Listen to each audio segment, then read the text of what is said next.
Mansion house Mallesh ఒక సరదా అలవాటుగా మారి ఆ అలవాటు వ్యసనంగా మారితే మనిషి జీవితం ఎలా మారుతుంది అనేది సినిమా.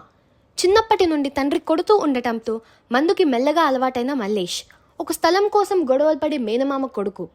ఎలాగైనా తాగుబోతు కొడుక్కి పెళ్లి చేయాలని తల్లడిల్లే తల్లి. కూడా ఉండే స్నేహితుడు తండ్రి స్నేహితుడు. 24 గంటలు తాగడం, గొడవలు పడడం. టెంట్ హౌస్ నడుపుకుంటూ తాగుతూ హాయిగా ఉండే అతని జీవితంలోకి భార్య రూపంలో జ్యోతి వస్తుంది. ఇక అప్పటి నుండి అతనికి తప్పించుకోలేని ఒక కష్టం మొదలవుతుంది. దాని పర్యావసనాలు ఏంటి, దాని నుండి అతను ఎలా బయటపడ్డాడు అనేది మిగతా cinema.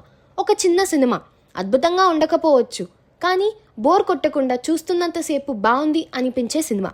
Hero Srinath Maganti. Lucky Bhaskar సినిమాలో హీరోతో డీల్ చేసేది ఇతనే. Heroine Gayatri Ramana. Perfect for the character. ముఖ్యంగా చాలా రోజులకు 3 స్త్రీ పాత్రలను మలచిన తీరు నాకు నచ్చింది.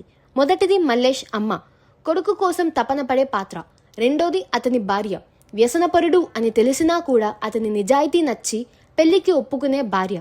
మంచి అమ్మాయిలు ఎప్పుడు ఎదవలకే పడతారు అని ఇడియట్ పోకిరి సాంప్రదాయం ఫాలో అయ్యే ఇల్లాలు. మూడో పాత్ర సాయి కామాక్షి భాస్కర్లా. చాలా ఇంపార్టెంట్ క్యారెక్టర్ మాత్రమే కాదు, అసలు ఎక్స్పెక్ట్ చేయరు. ఏదో మూలలో కొట్టుకుపోతుంది అని అనుకున్నా, కానీ చిన్న సైజు ట్విస్ట్ ఉంటుంది. ఈ 3 పాత్రలతో పాటు 4వది రేడియో. ఎందుకో నేను చెప్పే కన్నా మీరు చూస్తేనే బెటర్. అన్నిటికన్నా ముఖ్యంగా కథను మలుపు తిప్పే పాత్ర ఒకటి ఉంటుంది. ఆ పాత్ర చేసింది సాయి ప్రసన్న. అసలు ఈ క్యారెక్టర్ లేకపోతే కథ లేదు. ఖుషీ సినిమాలో సూర్య పాత్ర లాంటిది. మొత్తానికి ఒక బోర్ కొట్టనే సినిమా ఈ మ్యాన్షన్ హౌస్ మల్లేష్ సినిమా. అందించినందుకు థ్యాంక్స్ టు దర్శకుడు బాల సతీష్. అమెజాన్ ప్రైమ్లో ఉంది.